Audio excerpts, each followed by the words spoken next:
All right, welcome in. Welcome back to the BFR podcast presented by Sports Mockery. My name is Dave. I cover the Bears for SM. Joined by my good friend, co-host, and writer also for SM, Ficky. And then we have Jack, our producer, who is back from a little hiatus. Excited to have him back on the sticks. Really great timing as well, just to recap minicamp and really just OTAs in general. So, but before we get into all this and dive into it, Ficky, man, how are you doing? Sorry about your Knicks. Yeah, I think that's it right there, bro. But of course, it wouldn't just be the Knicks lose in the playoffs. It'd be they also fire their head coach, who's probably their best head coach of the past 30 years. So, it is what it is. There's never a quiet time for a Knick fan over here. But we're all right. We're all right because football. We got football. So. All right. Excuse me. I know. I'm excited about we have the final start, and I don't know if it starts at 7:30, but here shortly, it will be on. And then that'll be fun to kind of see. We'll give our little finals predictions later in the show. But glad you're doing well, Jack. Like I said, it's been a couple shows. I know you've been out and about, just busy. But how's life, brother? It's good. I'm blessed to not be a Knicks fan. I'll tell you that. Whoa, called it before. It's just, but yeah, that makes me a lot happier. You said they wouldn't even make it out of the first round. They made it to the Eastern Conference Finals. I also said they weren't going to win a ring, and they didn't. Okay, bullshit. Man. Let's relax. Yeah, it's you okay. however you have want. over 500. Have a season over 500, and then we'll talk. Yeah, I'm glad about not being a Knicks fan. Have fun with Patrick Williams, my man. It's all good. Number 4 pick in the draft. Have fun with that one. And Cooper Flagg, right? Because you guys. Oh no, that's my bad. Nice coach. Oh my gosh. Nice coach. All right. Nice coach. Sorry. Everyone's like, Jesus, these guys. I know. It looks like we are having an error where we're not going live on, I think, our Twitter socials. So we'll try to get that fixed in a little bit. But what we're going to do here, super simple, like we've done for all OTAs now here for minicamp, is we're going to go ahead and just kind of give our best takeaways, go through all the highlights. Today, day number 3, there was a lot of fun. Obviously, everyone's seen the Darnell Wright one-handed grab. It's already being compared to Odell Beckham Jr. And everything like that. So I'm going to start with you, Ficky. What is the best thing you've seen over the past 3 days at minicamp? It's not like a broken record here, but from all 3 pressers from the players, they've all talked about Dave already hates the take. They've talked about the details with the coaching staff and almost like how insane Ben Johnson is with the details. And how that's so important, because if you remember the reports from last season, one of the issues was reports came out later after the season was over that a lot of the issues that peered their head later in the season were peering their head earlier in the season, and they were never addressed. And Dave, you had a great clip that you posted on Twitter about Kyle Monungai, right? And someone asked him like, hey, why did you get on Kyle for like one of the plays he didn't get to a spot? And he's like, well, he didn't get there quick enough. And so he's like, he's got to get there quick enough, right? And it's those minute details and like that accountability, which actually makes me more excited because that elevates the play of every player, right? That's a force multiplier across the whole roster. So that's going to help bring out the best players out of a lot of, people on the roster that had down years last year. So that's my biggest takeaway. I know it's not as sexy as like, a clip that you're going to see on Twitter, but it is, I think, going to be the biggest impact going into this season. No, I think that if you don't mind, I'm going to go ahead and bring that clip up. I have about 5 or 6 clips we want to share here. This one involves, you're talking about it was almost like, I think I said it was refreshing to hear a Bears coach kind of talk like this to the media, which I love. I could listen to Ben Johnson speak for a lot longer than I guess Eberflus, just because he is so I don't know, just detailed. He's forthcoming. He doesn't really, it's not really cookie clutter or cutty. It's not like, what is the word? Coach speak. No, cookie it's not cutter. Like coach yeah, speak. coach speak. There you go. He has some of it, but for the most part, he answers the questions. It's similar to like Ryan Poles, how a GM typically does not share as much as our GM does. And so that's refreshing. And now we kind of have that as our head coach as well, which is really fun. But this, very interesting enough, if you want to go to the 3 person for us, I'm going to share this. And Jack actually, he shared before we went live, we had this clip. It was actually on our BFR Bears Film Room Twitter account or X account, and one of the likes, I think it got almost 3,000 likes from this clip, was Caleb Williams, which I thought was very, very unique because it's very critical of Caleb. You know, he made a mistake. And I'm going to play the clip, but I thought it was cool that one, Caleb liked our tweet of this video, but also shows accountability on his part. I know it's a simple like, but it's a really good. I like to see it, is what I'm trying to say here. So let me play the clip, and then we'll head and talk a little bit more, hear Jack's perspective, and we'll move on. We have, like I said, about 4 or 5 more clips that I want to get through, and along with our highlights. That there was a teaching moment with Caleb at the end of that last 7-on-7 where he went to the flat for Roshan. What were you was he supposed to go somewhere else with that? Did you see something? No, he was late. So he needs to get there faster. How is he responding in those sorts of moments? Awesome. Yeah, he's doing a great job. He's very coachable, and it's like anything. It's a new play, and so we're just communicating what the expectations are, and we want to see it show up on the tape. Simple as that. Yeah, I love it. There's not much more I want to say. Oh, go ahead. I misspoke. I said Kyle. I meant Caleb. Obviously, it was Caleb that he was talking about. I said Kyle Monangai, but it was obviously about Caleb. And so, but that's great. Yeah. No, I know what you're talking. I know what you're talking about. But yeah, you love to see that. I think you nailed it on the head. Not like obviously you for personal reasons, we love that Caleb liked the tweet. But I think it, like you said, the most important part, which ties back to my biggest takeaway, is accountability. Caleb's like, coach is right. I have to do better. And I'm glad coach got on me. So I think that was a perfect. Jack, anything you want to add there?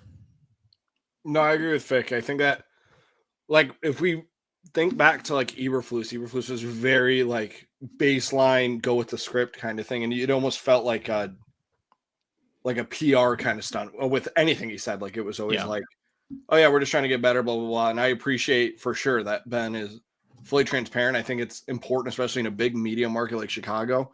It's important for guys to be transparent with us. And I think it plays into his favor because then we appreciate the transparency, and then it makes fans connect better with him, because it's important that fans like the coach just as much as the players do, because as we just saw last year, that was not the case, and there he goes. So obviously it's a really, really cool thing. Question for both of you. Got me thinking about Eberflus, which is hurting my head. But at this point, we probably had 2 acronyms out already, because Jack, you said PR stunt, right? A lot of the PR talk was those goddamn acronyms, right? Obviously, we know about the hits. Do you think there will ever be an acronym uttered by Ben Johnson this season? Do you think he's like you said, he understood like people did not go well? To me, the acronym's fine if you're winning. Like, you can do whatever bullshit. Nick Sirianni is he's a joke, right? But then he wins and he's taken serious and all of his shit makes sense. So if Ben wants to take hits verbatim and take every word and be like, I am Matt Eberflus 2.0, fine. Win fucking football games. So, I mean, again, yeah, I doubt it, though, because that is kind of cheesy, and specifically acronyms. But I'm sure he has bullshit that he says, too, like cheesy stuff. Oh, I'm sure. But, yeah, I just meant when you based off what you said in the PR, I was like, oh, my God, I'm thinking of all, like, the word salad and acronyms that Matt Eberflus said. But as we've talked about, winning cures everything. So who gives a shit? If you're dropping 30 a game, you can go up to that podium and say whatever you want. So, Dave, what about you, though? Let me unmute this as my dog's barking. I'm not sure what for, but acronym, I think we'll hear something. I don't think it's going to be like a hits acronym. It'll be more of like I don't know, maybe like play related or even player related in regards to like maybe how they attack the ball or something like that. So I think we'll maybe hear something, but at the same time, he's very articulate where he doesn't like to like shortcut anything. So he just elaborates very well and is very, very, he thinks out every answer. So in my opinion, I think he probably doesn't have time. He doesn't even want to do acronyms. He's like, I'm just going to explain it in great detail. And that's just kind of his personality and how he likes to do things. And it makes sense. He's a math major or something like that, as far as like, so there's really, anyway, so very, very articulate. So I don't think we'll see any. And like I said, Flus, I didn't really like it when I heard hits. It just reminds me of like college or even high school level ball, and I just think it works with, pro players, unless you start winning. Or keep it in the locker room. But again, if you're winning, who cares? But we weren't winning, so I think it just made it worse. You know what I mean? Yeah, we were not. That's a good point. We were definitely not winning. That's for sure. So I wanted to go. I don't think we have any other thoughts on that. I really loved that answer. There's a couple more that I thought. Now this wasn't today, but it was in regards to Tyreek Stevenson, because it really bothered me, and I did write up, had an article on SM about it, just with kind of we're seeing Tyreek Stevenson in a new light here, and I know it's early, it's minicamp, but just the maturity that he's shown, or at least have grown, especially since last year with the Hail Mary. That incident in Washington. But this one, he was asked if the new regime had talked to him about it regarding the Hail Mary. And first of all, I thought that was wild. And honest to God, it's the same person that asked Caleb. Oh, I believe it's the same person that asked Caleb if his dad spoke for him. I saw it in the comments, and I was just like this.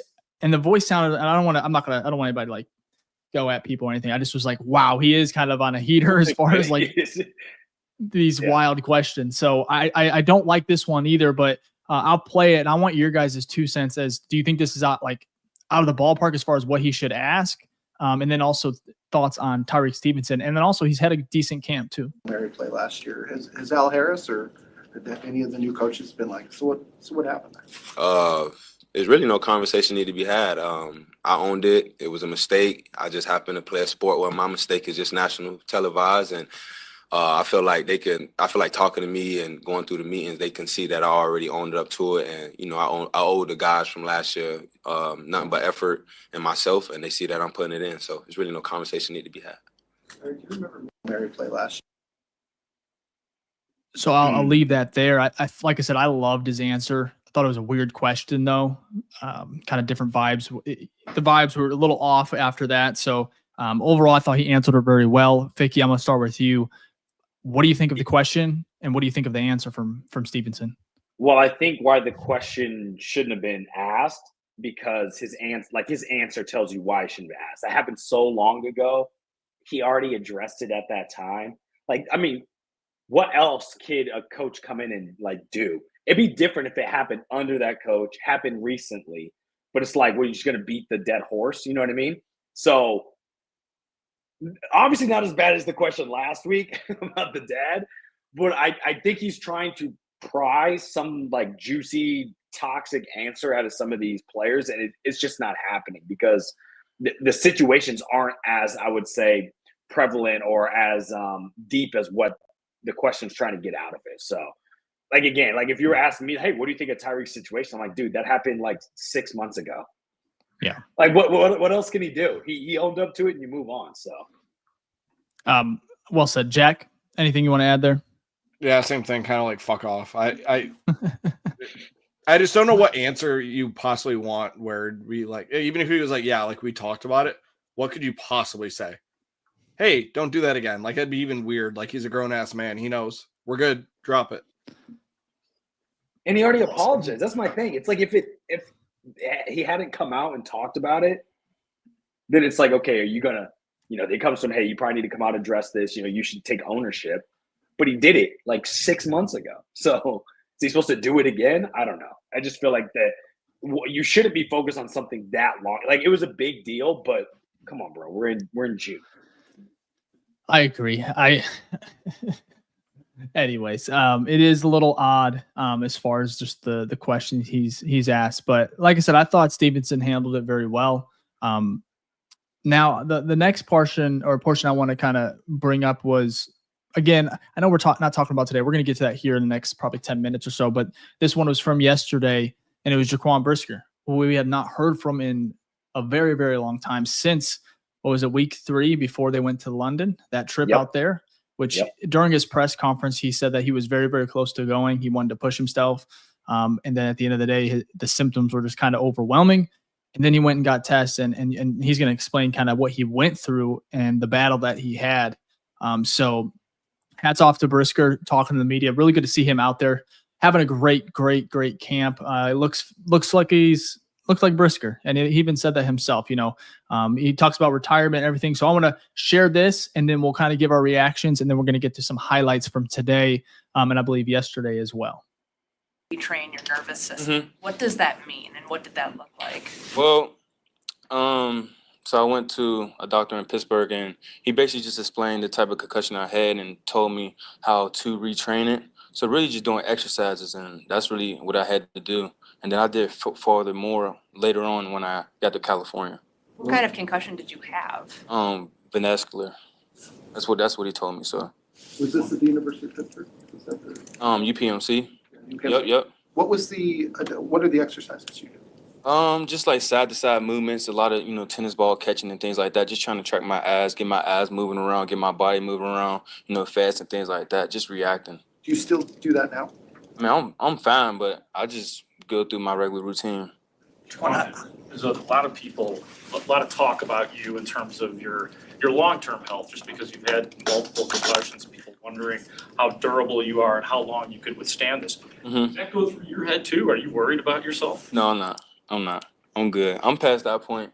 I'm really moving on. So I'm just focused on playing ball. I'm really cleared, man, and I'm really good. So. How did you balance that? Were there people telling you, hey, you might want to think about, I don't know, the R word, retirement or something like that? Like just how serious these have been. Was that a conversation at all? No. Not with no one, especially not myself, not with my parents. Like, I feel like if my parents, say something, is deep. So if it didn't come from them or come from me, I'm good. I didn't hear it, to be honest. Yeah, good to hear Brisker. Pretty crazy that if you look at the timeline of how long he was out. But I want to ask you guys this because it was in my comments yesterday. There was a little theory, and I think it's fair. I think it definitely played a part that Brisker decided to probably sit out the rest of the year. Probably could have came back. I'm not sure, but there was a little conspiracy about Eberflus and him, and he was very vocal, especially when Flus was fired, and rightfully so. But do you guys think he could have came back earlier, or do you think just what he was described? I mean, it was very, very serious. And do you think it's worth kind of the risk because he's such a physical player? So it's gonna be fun, interesting to watch. As far as how this goes. I think he was wearing the Guardian cap too all weekend or all week. So thoughts on that, Fick? Well, I'm no medical professional, so I have no idea how long, how long he should have been out. But if reports came out and said he could have came back week 14, and he's like, nah, okay. Power to you. I'm not even upset at that point because what are we playing for, right? Especially, it's not your first concussion, right? You've had multiple. So you start to think about the durability from a long point of view. You're looking at his career. I mean, they literally asked him about retirement. So if he decided that the risk was higher than the reward and decided to sit out, I would not be mad at him at all because you're dealing with one of the worst injuries in football, which is dealing with the head, because once that's gone, everything's gone, right? You pull your hammy, you can still use your bicep, right? You mess up your brain, sometimes you can't use anything. So you have to be very particular with how you treat that. And it sounds like he went through some really intense treatment to get himself back right again. Shout out to him for coming back. I'm sure that was a scary moment. And hopefully, he feels like he's in a good place. And it does seem that way, that was more of a one-off situation. And the one before was as well. And this isn't going to be a reoccurring occurrence, because then the retirement situation might actually be up for question. But I wouldn't be upset if reports came out and said he should have came back week 11, week 12, but he didn't. You're dealing with head trauma. Make sure you're good, and then let's restart next year. Jack, what about you? Yeah, I agree. What would be the point of even coming back last year? There was nothing to play for. And right. If you didn't feel comfortable, obviously, because I think most guys would definitely go back out on the field, even if it was week 17 and they were, losing season. But I think most guys would play. But if he didn't feel comfortable, there would just be no reason, incentive, or purpose for him playing. So yeah, I totally agree with him, and I think whatever works best for Daquan plays. Also, it seemed like through his presser, because I watched the whole thing, it seemed like he was really trying to get back. So knowing kind of how Jaquan's, demeanor is, I honestly would feel like if he could have came back, he probably would have, because he was sitting. It wasn't like he was traveling with the team and he just wasn't getting to play. This man was watching games just like us at home with his family, right? Like if you're on the team, I'm sure that is a very depressing feeling when I'm literally supposed to be the guy on the field, right? Helping out my team, and you're literally watching your team lose week after week after week. So I just feel like the competitor he is, like you said, Jack, he probably would have been on the field if he could have been. But if reports come out that he didn't, again, head trauma, I'm fine with that. Dave, what's your take? What do you think? Oh yeah, I don't know. It's speculation. I was shocked to see it in my comments, and then also it had a little bit of traction as far as just like the replies and the likes that were on it. And I understand, because he, like I said, he was very, very, very blunt on Twitter in regards to how he felt about the coaching staff.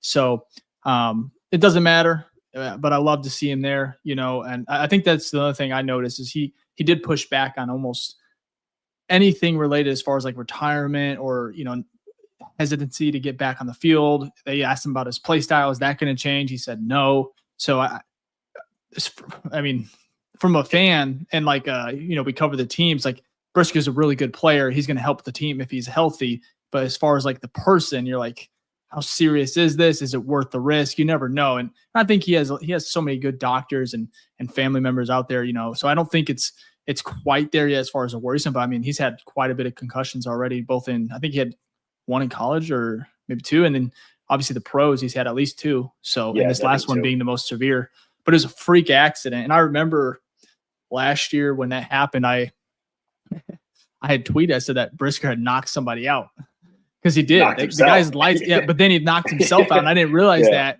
Tweet was going a little nuts, and then it turns out he was out for the rest of the year. Man, I was like, damn. So it's your fault. And I apologize. Yeah, I apologize. So I was like, because I felt bad. I had a message. I was like, this is terrible. Just the looks and the optics of it. But so I anyway, think so a good point of you're talking about like them asking, will he still play the same style that he's been playing? I think I saw a report today. I can't remember who it was from, but said that tensions actually got high because Rome ran a route. I don't know what type of route. And I had seen that. And Jaquan hit him a little too hard. Rome dropped the ball. And then all the wide receivers got into space and whatnot. Right. Obviously, you don't want to see that. Like, don't injure anyone, please, Jaquan, or yourself. But that is the Jaquan that we're used to seeing. So even him not playing with like that hesitancy is good to see, because a lot of time with injuries, right, not to get too much into physics, when guys are hesitant, they slow their momentum, and therefore they take on more of the impact when other players make contact, right? You actually want to be going full speed. So I'm hoping that he does play, like how he's been playing, balls to the wall, so that can kind of help him from getting injured again. You don't want him playing scared out there, because at the end, they'll actually probably be in his deficit. I think there's a comment here that the player he hit was, that knocked out. He was out 2 weeks compared to Brisker being out the rest of the year. And I don't know Trimble's history concussion wise, and just a freak incident. And Brisker even said it was just, bad luck, very bad luck as far as just the hit and everything. So, Jack, you want to add anything there? No, I think you guys were spot on.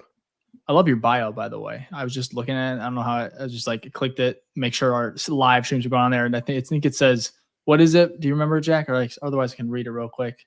Yeah, go read it. I don't remember. Well, the only reason I switched it was because of the press conference, and they are still bringing it up. And I was like, you know what? I need some credit here. Yeah, it says Bears, founder of DJ Moore Body Language Conversation. That's producer, funny. BFR Pod. Funny. Look, you're not wrong, funny. to be honest. People were asking about that all throughout. So yeah, man. Well, and it'll never go away. That brings up another little topic here. What was it? It was DJ Moore. He was asked about it. Yeah, and the message that Ben Johnson is really relaying to everybody, even the coaching staff, but obviously the players, that he doesn't want to see it. Not on film, not on the bench, not during practice. it's infectious. It's almost like a disease. If you see one person, he just doesn't want to have it. And so DJ actually had, and he shared this himself during the presser. I don't think I have the audio. It was on Wednesday. I think Wednesday, was it Tuesday? Yeah. It might have been Tuesday when he when he spoke to the media, and DJ Moore was like, I'm going to say this once, but it got brought up. I did it. We nipped it in the butt right then and there, and it's not going to happen again. And Ben Johnson, one thing I really am excited about is he does not sugarcoat it, man. It doesn't matter if you're getting paid DJ Moore money or if you're Kyle Manungai, as far as just the praise or the ability and the like I said, the accountability that he's holding everybody to. So I love the standard, and props to DJ Moore, and I guess props to Jack. He is the founder. I remember when he tweeted that, because it pissed me off. I said, "Oh, this is a little ridiculous." And then, but he was, he was right, bro. I just love DJ Moore, but then it just got worse as the season. I was like, "Oh, so bad." Damn. Honestly, probably the worst body language that I can remember. Like, normally you see bad body language from players. Cutler was pretty bad. Oh my God. Yeah. Cutler was bad, but I think, when was the last time Cutler played? 2014, yeah, right? Yeah. That was a while ago, right? But he's your quarterback too. Yeah, it was horrible. And he's also cussing out Mike Martz live during games, like when he's calling him plays. So yeah, Cutler was a different beast. We don't want that from Caleb for sure. So I don't know if we addressed this, but it was brought up about Caleb's body language and him being slow to get up and whatever, which that to me is like the craziest thing, because from that, there are like 3 hits that stick with us. And we said, like, none of the offensive linemen went over and helped him. Like, that was a talking point last year post-game. Like, it was noticeable enough. And for people to bring it up now seems crazy to me. Because that is nowhere near anything. I think it got brought up by there was a report, I think, from Albert Breer when he did his Monday morning quarterback. I don't know if it was last week or the week before. And it talked about one of the first things Ben Johnson's trying to do is body language. And it was actually directed towards Caleb Williams. So I think that's where those conversations started to get going. And it does make sense, right? Caleb, a lot of times, was getting up slow. But I do want to remind the audience, the fans watching, the dude was sacked 68 times. Third most for a rookie in NFL history. If you don't know, the NFL's been here for a pretty long time. The third most, right? So this man was getting hit left and right. Some of it on him, a lot of it not on him. And he broke away from probably it being 75, right? Probably about 7 to 10 sacks that he could have got hit, but he's so nimble back there, he got away from. So I understand what they're trying to do with Ben Johnson. He's trying to set a precedence. Like, this is no negative body language. I'm glad he's doing that. But if there's one person I'm going to kind of give like an excuse, like, dude, you're okay, is your quarterback that was getting destroyed back there. But with this new offensive line this year, I think it's good that he's setting the precedent. Like, no, we cannot have that. Because I think we all agree he's not getting sacked 70 times this year, right? If anything, it's going to be like 30 to 40 at worst, right? And it could be even less than that. So with those type of numbers, that's manageable. He needs to make sure he's showing that he's, got faith in his team, faith in his line, and that everyone's like on board. So, because like Dave said, that does spread like cancer, like that negativity. Go ahead, Dave. Yeah. I wanted to say this because I think you're right, Jack. Like, as a quarterback, you have to be very, very aware, especially, we saw Cutler during that era and his body language on the bench. And but for me, Caleb, I think all in all, like, because last year was, it was everything that, that article that came out, or that the snippet of the book that's coming about, like how the Bear, or how the, Williams and his dad feared, what Chicago might be. It came to fruition in like the ugliest way. You fired your head coach, all of this, all things considered, I think he had amazing body language. There was times, of course, there was like, as a human, and like, your coach not calling a timeout, helping you out there. I know he could have, but like, just everything that transpired, like the 2 weeks in a row where he had special teams issues where he couldn't get the kickoff, it was blocked. Where Caleb and the offense, they worked so hard to get down the field, and to, winning a football game in the NFL is so difficult. So like, they were so close, like 3 or 4 times in a row during that stretch. And, he was pissed off, but I think there was a couple times where it was like, you saw him visibly upset, but it's similar to like Justin, where it's like, losing sucks. And I would be really bothered if he was over there like kind of smiling and cracking jokes like he's at camp where he's laughing with Komet. And one thing I love that I've heard is that he's going to everybody on the team, everyone on the offense. He seems like he's gotten a little bit more of a leadership role that he's able to just kind of connect with everybody, that you see him making a point to do that. Not that he didn't last year, but it's definitely, I think, more prevalent. And so for me, I think his body language last year was amazing, especially having to deal with like DJ Moore. No offense, like he's supposed to be a leader, and he even said it. He knows his body language was great. And there was moments last year, and Jack, you were on top of this, where it's like it was just ugly, especially a guy that got paid, supposed to be staple. And so I think all in all, as a rookie and everything he had to deal with, I thought he did really well.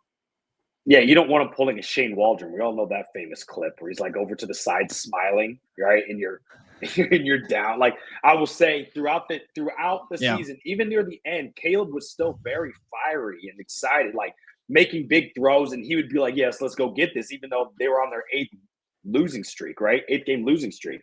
So I agree. There's times, if you remember the one play where he went for it on, convinced Eberflus, because he has to do that, to go for it on 4th down, and they converted it late in the 4th. You guys remember that?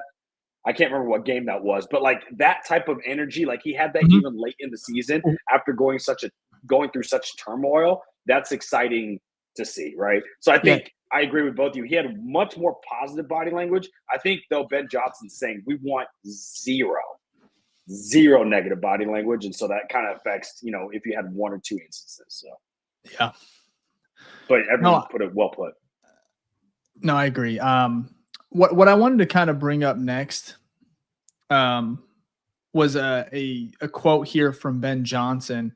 Let me see. Yeah, it's right here. It's a little bit of a long one, and it's in regards to the top performers at camp. So yesterday he was asked by a reporter essentially saying, "Hey, can you give us some names that are performing very well?" And he said, "Hey, get back to me tomorrow," which is today, Thursday, last day of camp.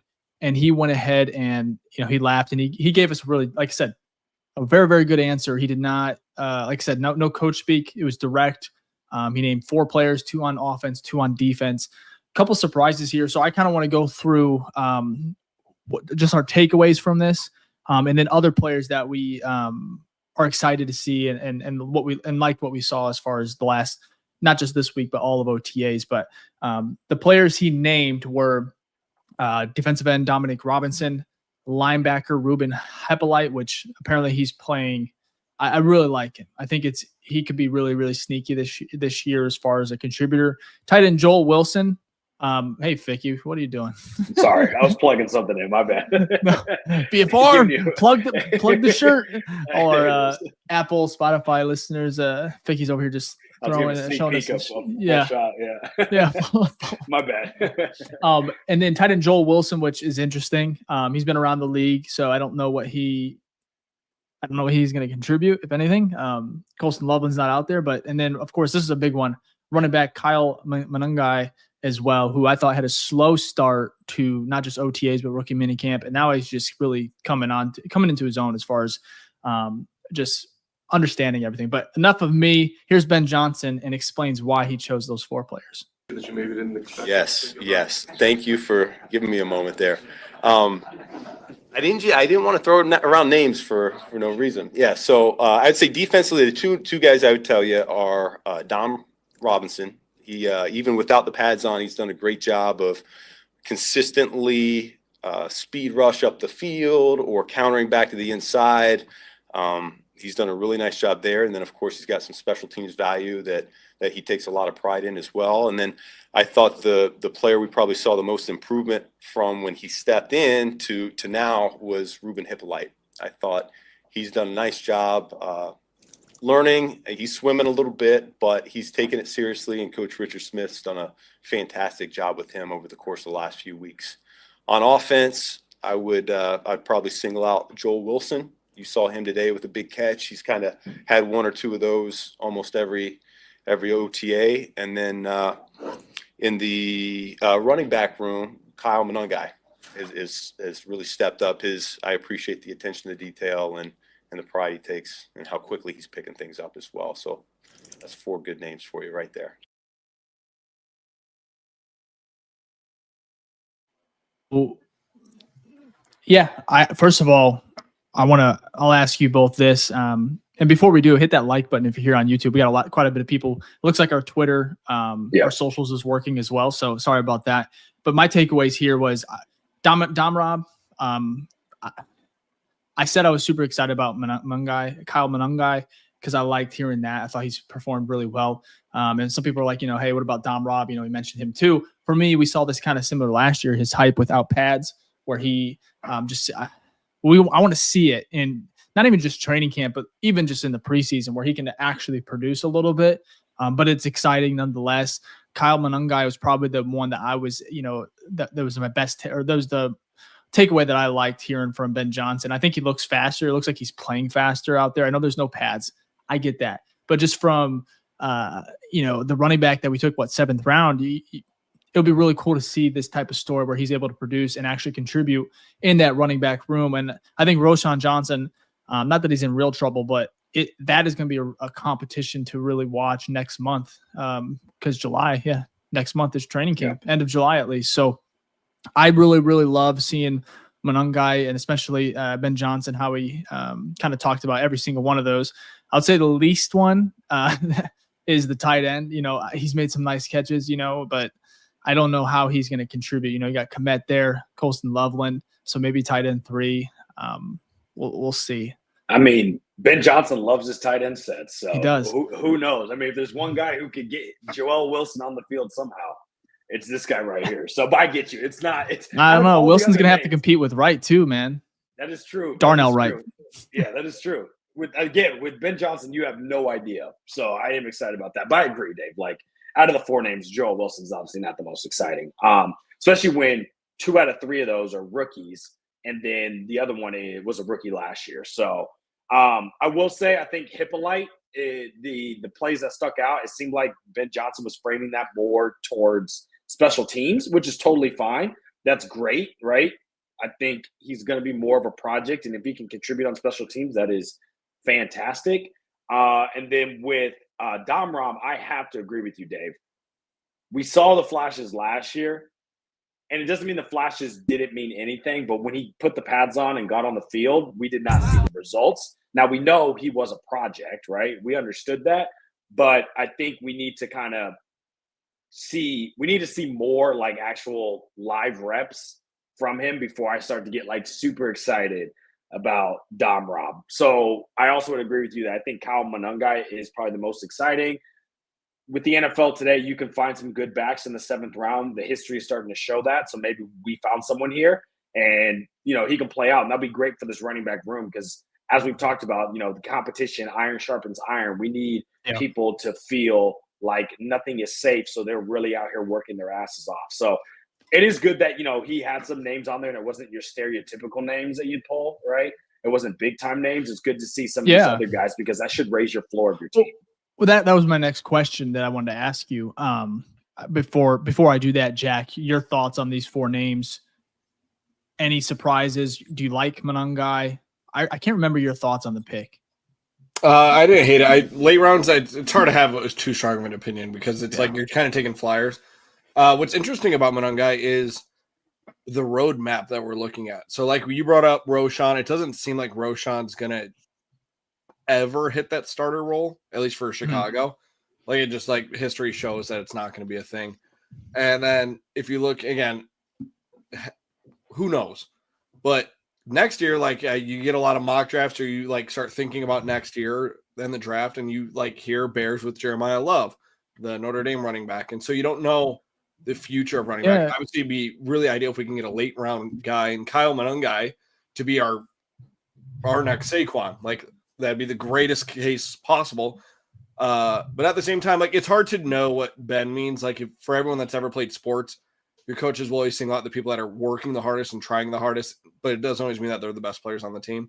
So again, it's hard to decipher between the two, but I definitely appreciate for sure that he's on the list of Ben Johnson's top 4 performers. So we'll have to see. Yeah, I think Jack, that's spot on. Those youth league sports, even, middle school, high school, where it's like the coaches take a moment to the hardest workers that get there earliest, might not be the most talented. Not saying any of these guys, all pros at the end of the day, but that's a really good point because It's good on him. He's not going to say Caleb Williams, Roma Dunze, Montez Sweat, right? You're trying to shine some light on the other guys on the roster, or at least trying to make the roster. But my next question here, I guess, is about this. Are you surprised you didn't hear a name? And I'm not saying Caleb Williams. I'm not saying any of those guys. Would you have liked to heard somebody else mentioned, whether it's offensive, defense? Vic, I'm going to start with you. This will be real quick, and then we got to get to our guy, number 58 here. Yeah, the names you want to hear, unfortunately, they're not on the field. So your 2 first draft picks are injured. So that would be probably the most exciting. It's like, oh, man, Luther Burden's been blazing out there. Colston Loveland's been dominating, with his catching radius. Like things like that. That's probably the most exciting because that's your biggest investments in this offseason, minus free agency. Free agency, you don't want to hear like they're performing that well because these guys are veterans, like they should be, right? So a lot of times these conversations are about those guys who are fringe roster cuts or rookies, right? There's UDFAs as well. And that's kind of what he named here, except Wilson. He could be a fringe roster cut though. So if I had 2 people I really wanted to hear, really, you could just do the whole draft class. That'd have been perfect, right? Go through and be like, man, these guys are just destroying it out there. And you're going to feel really good because then it seems like every guy was a hit. So, but unfortunately, we don't have Colston Loveland out there. I'm not too concerned. And we don't have Luther Burden out there either. I'm not concerned about that. But those would have been obviously the obvious names I would have loved to hear. I agree. Jack, anybody in particular? I would have loved to hear that Cairo Santos can hit a 50-yard field goal. That would have been an awesome update just for the fans. But no, yeah. Besides that, I got nothing. I think, like Ficky just said, no one's worth it. I'm glad Ficky said that. The Colston Loveland, Luther Burden. I mean, these are the guys we want to see. Not because like Rome and Caleb last year, we got really lucky because they're rookies. Obviously, one plays quarterback, most important position on the team. I would have loved to see, especially Luther and Cole. Yeah, I guess both of them. But at the end of the day, hopefully Luther's back next week. We haven't even heard a timetable on him yet. Soft tissue is weird, so they're not pushing it. But Colston Loveland will be training camp if we're lucky. I'm a little nervous about that. Like I don't know what the true timeline for him is. I know they say training camp, but that makes me nervous. So, well, go ahead. It's a good thing we know we got another tight end, right? So it's at least it's not. To be fair, both these guys, it's not like you are the starter. Obviously, you want them to play, but as Ben Johnson said today, he has plenty of weapons to choose from. I don't like talking about it, but if Loveland isn't good to go, like week 1 for some odd reason, I guarantee you, I think maybe Mercedes Lewis come back out of retirement. Right. He's not retired, but he said he would want to come back to Chicago. I think that's one to keep an eye out for. One player for me, I'm going to stay in that running back room, is Roshan. And maybe he's not going to say nothing because he's not a veteran, but he came out, 3, right? He's year 3. Is that correct? Yeah, I think so. If we're wrong, it's going to be, let us know in the comments. They will. But maybe year 3. Can't remember. He came out with the other Texas running back. Bijan. Bijan's year 3 too, I think. Bijan wasn't last year, so no. I'm a little surprised we didn't hear anything about Roshan. But again, I think Jack nailed this one. I don't want to dive too much into it. You just want hardest workers out on the field in the indoor practice facility. Walt Payton Center as well. Those guys that really came in and just gave it their all. So next week they have a practice. I think they have 3 more practices left. However, the odd part here is the vets are done for the most part. So I think I don't know if Caleb's going to be there. Rome talked with the media. He might be there. He says he has nothing else to do. He's 23 years old. And I think, did he not confirm? I thought he said yes. I could be wrong, but yeah, things change. He's more likely going to be there just because he has nothing else to do. He wants to work on his craft. So second year, but why not, bro? Yeah, there, so. But the rookies and special teamers are going to be there for the most part. Be interesting to see if Caleb's there. But we'll leave that at that. So, but again, before we went on to, some of these highlights here, this is one of my favorites. But if you can hit that like button, subscribe. We go live weekly during the off season on YouTube. We're on the road to 10,000 subscribers. We're getting very, very close. You can also check out the pod on our socials as well at BFR_pod. Our Twitter is, we're a little bit more active here, social wise on our Twitter, but our TikTok, is going well as so go ahead and follow that. Ficky, I'm going to hand it over to you. We're going to go ahead and get a little ad read in here, and then we'll finish up the last 10 minutes. If you guys have questions, go ahead and hit or submit them in the chat. Appreciate it. Thank you all for tuning in to the BFR podcast, which is the number one show for the fans, by the fans. Though Dave and I write for Sports Mockery and we cover this team, we are still fans just like you, thick and thin, through it all, the ups and downs of this glorious organization. So we appreciate y'all taking time to watch the show. If this is your first time, please like and subscribe. If it is not your first time, please like. And if it is your first time, please leave a hashtag #NewFaceGang in the chat. We do this every show. We'll give you a shout out before the end of the show. And if this is not your first time, that means you are a true OG of the show. And leave a hashtag OG in the chat like we always do. We'll give you a shout out before the end of the show. So again, if you could like and subscribe, it helps out the algorithm, helps push this show out to more great fans like y'all so we can keep building this community. But if you want to be a part even more of this special community, you can join our Patreon, which is the BFR Den on Patreon. We have monthly exclusives. We have giveaways. We have private Zoom calls, mailbag episodes.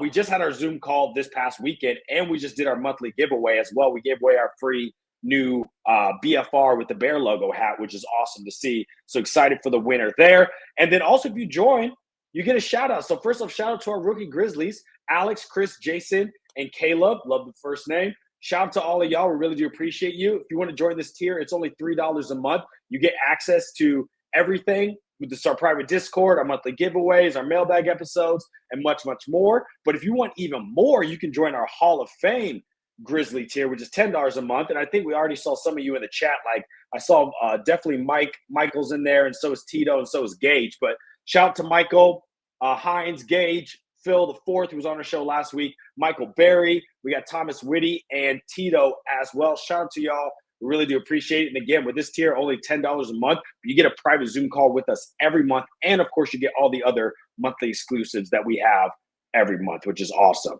And then there's more, right? If you want to support, you can go to our store, thebfrstore.com, where we have a bunch of, you can see the hat there, the new hat we gave away, but we have a new shirt, new hoodie, a mug that you can have for our private Zoom calls in the morning when we do our Saturday morning shows, and much, much more. You go to thebfrstore.com.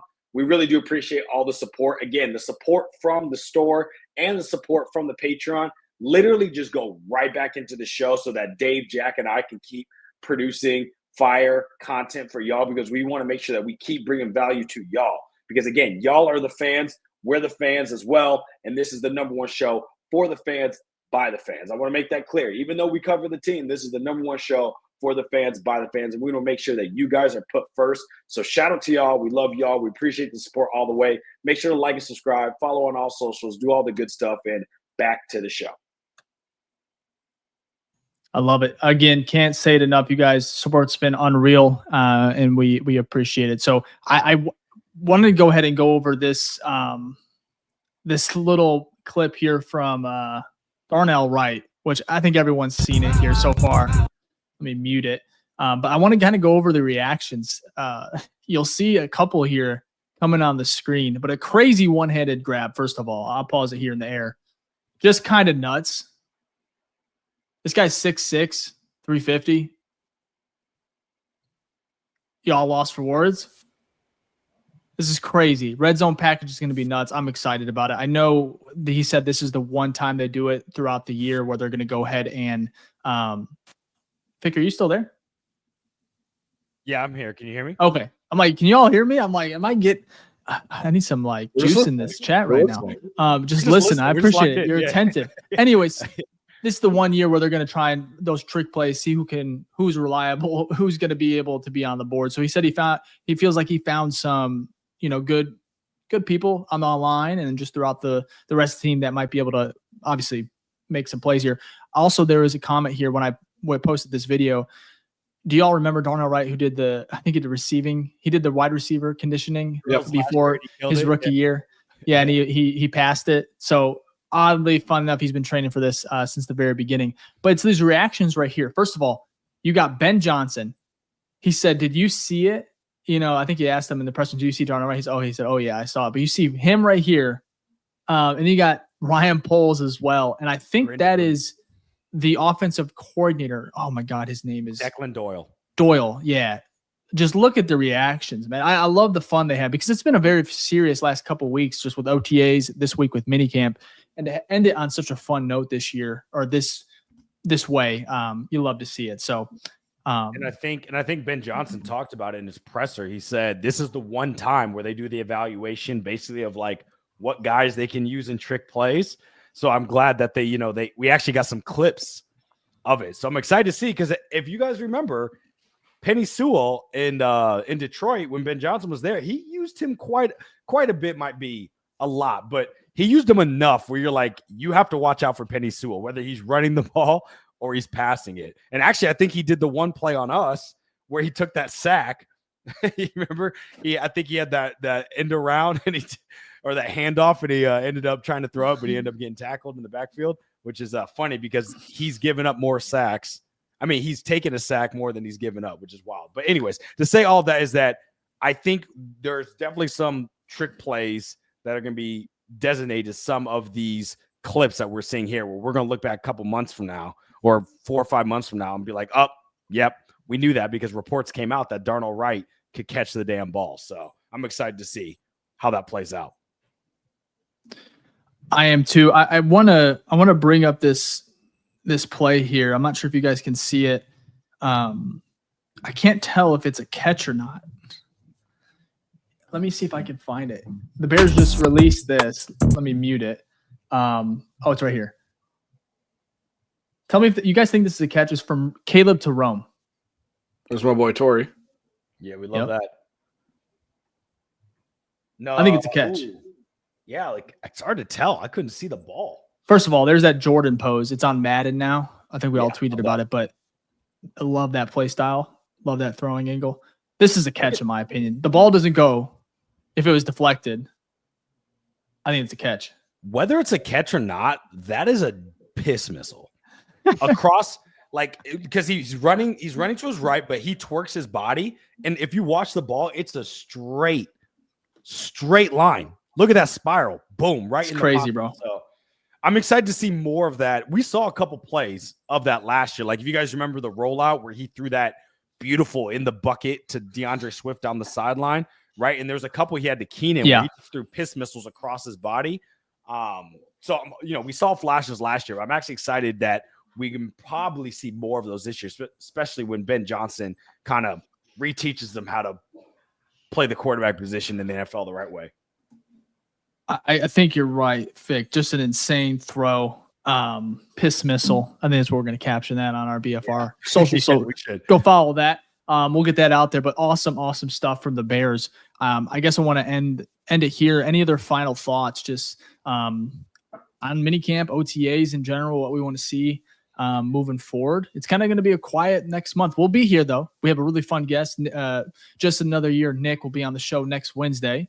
So excited to have him back on the pod. It's been a little bit. But any other things you guys have for us? I want to deflect to maybe redirect to. Sorry. I think that's 55 yards. Jack answers. Yeah. I think that's a PAT. That's about what they're practicing. Yeah, it's about 55, right? Someone get out the tape. No, I was going to redirect to Jack because I know it's been a minute. What's your thoughts of this offseason so far? Obviously, like not from the draft and things like that, but a draft moving forward, like where's your optimism at or pessimism at? Like out of 10, where are you putting yourself right now? Well, if you know anything about me, I've never been pessimistic about this team ever in the preseason. Every preseason, I'll say 12 wins. I'll stick to it. There's still an adjustment period I haven't hit yet. Like even just watching this video we just saw here, seeing the guys that like aren't going to be like, I saw Tyler Scott and I was like, oh, wow, forgot about him. Like that kind of thing. Like, yeah, it's a weird adjustment that we have talent now to where there's guys on here that we like put all of our eggs in their basket. Now we don't kind of need them anymore. So it's exciting. Like, I mean, again, you see Joe Tooney and then you're like, oh, I forgot we have him. Like, it's that kind of thing where you're still like getting used to it. No, I mean, I'm really excited. I think that if there's any year, it's got to be this one. Like we said that week 18 last year, we were like, next year is vital. Huge. Because if we don't have that, then we ruin Caleb's first year, second year. Rome, same thing. Ben Johnson didn't work out. Like that's fucking DEFCON 1 stuff, So yeah, I mean, obviously I'm very optimistic. You look at this team on paper and you look at the talent, there should be no reason we don't finish with 10 wins, in my opinion. And everyone's gonna be like, the schedule's tough. Yeah. But like the other team's schedule should be tough because they're playing us. That's how I view it. Oh, It's like let us be the threat, you know? Yeah. Oh, I like that. Say that again, Jack. I was saying that like everyone's always worried that like our schedule is tough, but I said like other teams should look at their schedule and say, "Oh shit, we got Chicago. They're going to be tough." You know, let us be that tough team that makes other teams' schedules tougher. And to be honest, we had a lot of close games last year. That's why we were so pissed off because we lost those close games. But like we were not like there was a couple of games where we got stomped, right? That's fair. But I would say majority of the season we were competitive in a way where that's where we thought we could get like 4 or 5 more wins. So I think we will get 10, right? I think we can get up to that. That's very attainable. And maybe I'm a psycho, but I think it's because of this one thing. And let me know if I shouldn't be as excited as I am for the offensive line play. Because Ben Johnson's offenses start and end with the offensive line in the run game. And I don't know why, but I think I've been more excited about what the run game is going to do this year. Because we had a great run game kind of 2 years ago with Fields because Fields was most of the running, right? And shout out to him when he did that because it's the only reason why we wanted to watch games. Last year, we kind of saw a dip in that. After doing research on Ben Johnson, what he likes to do, like he's going to be running the ball. And that's going to open up a lot of easy reads for Caleb. As we talked about last year, a lot of times there wasn't a lot of the dink and dunk easy here, just get it there. Or we talked about earlier season, why aren't you rolling him out? Why aren't you rolling out Caleb? Like his best thing is his legs. Why are you not rolling him out? And I think we're going to see a lot more of that because of how dominant the run game is going to be. Am I psycho for like being really excited about that? Like, or should the focus be somewhere else? Well, it's really funny to see that because I was reading an article, PFF, 5th best center in the league, according to PFF, heading into next year. Is wearing a Bears uniform, Dahlman. Mm-hmm. So, and I think I forgot where I saw it. It may have been PF as well. I think the Bears were the top 10 unit as well heading into next year. Now you have to still play the games, but like they're being ranked into the top 10, not just by position, but by a group. It's very, very impressive. And that speaks to Joe Thuney, I think is a huge one. There's a really cool photo of him and Caleb Williams from practice. Really, it looks like Caleb's just going. I guess I have it here actually. Might as well bring it up. Right here. First of all, Ozzy in the background. Good Lord, giant human being. But you talk about the offensive line, how good it is. Joe Thuney, I think, is going to be one of the most critical aspects of this. And then you have the rise of Darnell Wright as well. I think he's just continuing to get better. And I hope he proves all of us wrong because we talked about Jalen Carter, at the draft. And I think all of us were like, maybe not Ficky, but Jack and I were like, you should have drafted Jalen Carter. We love Wright, but generational player. I think Wright, he shouldn't be, we probably haven't seen his best years yet. And hopefully. Yeah. But at the end of the day, he's still a very, very solid right guard or right tackle. So for me, I think you're right, Ficky. It's exciting. And I just want to like pump the brakes a little bit because I haven't been this excited about an offensive line in a very long time. If maybe ever. It's hard because I know Kreutz in that era was really, really good. Really good. But yeah, I was young and I was not excited about the offensive line. I was excited about Devin Hester, excited about, those guys. Right. Never really thought about the guys blocking up front. That's what kind of, as you grow into a fan, you become, you learn the game a little bit more, and you're not 7 years old. Yeah.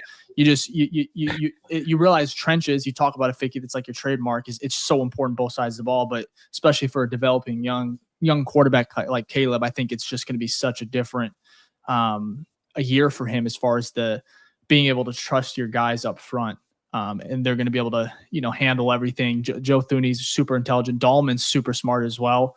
It's what Ben Johnson loves about that addition, not just the physical aspect of him and how he plays, but just the mental that he's able to bring and help Caleb. So I was going to say, if you, no, it was good. If you, as what we would have been like in our early, probably like 7 to 13 years old when the offensive line was really dominant. We're a different age. Well, Jack wasn't even born yet, but if your favorite player, I'm just pulling a name out of a hat here, who was a good player, Roberto Garza. Like if that's your favorite player you watched when you were a kid, you're probably a sicko. Like you said, you had Devin Hester, you had Brian Urlacher, like you had really big names. So yeah, I think just like that, you don't see excitement from offensive line, and we've had bad offensive line for so long that we haven't even had a name that we could get excited about. The last person I can think of where I think we were excited about the pick, we're excited how he played, was Kyle Long.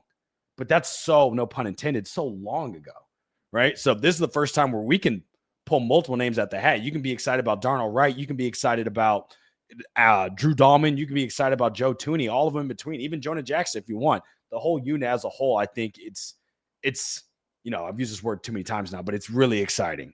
And I feel like a sicko because I'm like, ooh, offensive line play. Let's go.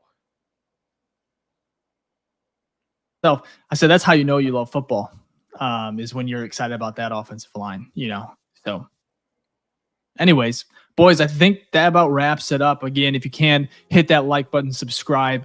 We want to hit 10,000 subscribers before the start of next season. So we have some giveaways we'll go ahead and do before trying to get us there. But the support's been unreal. I know we keep saying it. I don't think I have anything else. We have an episode planned for you next week. Just another year.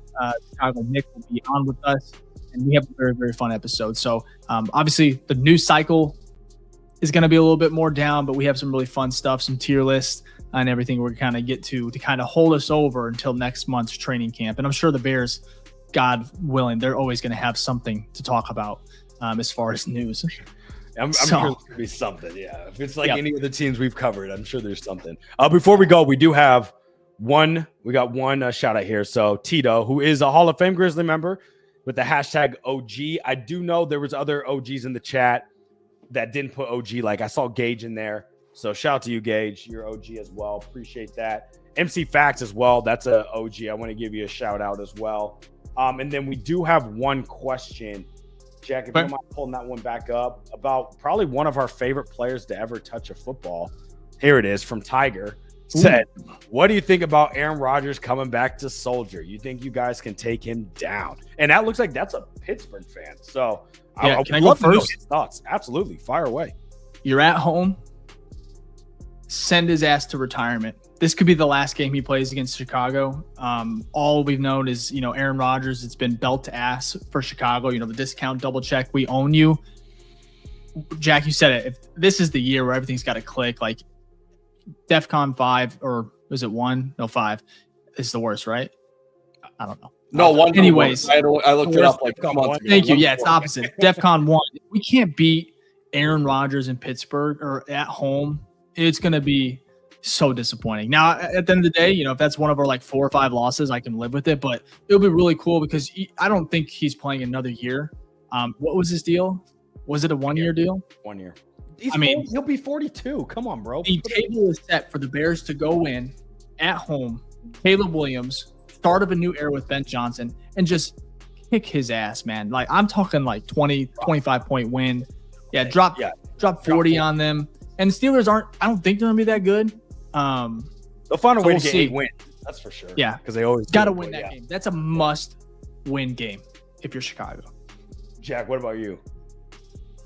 I agree, but the problem with me is like and fuck Aaron Rodgers, right? But like it's like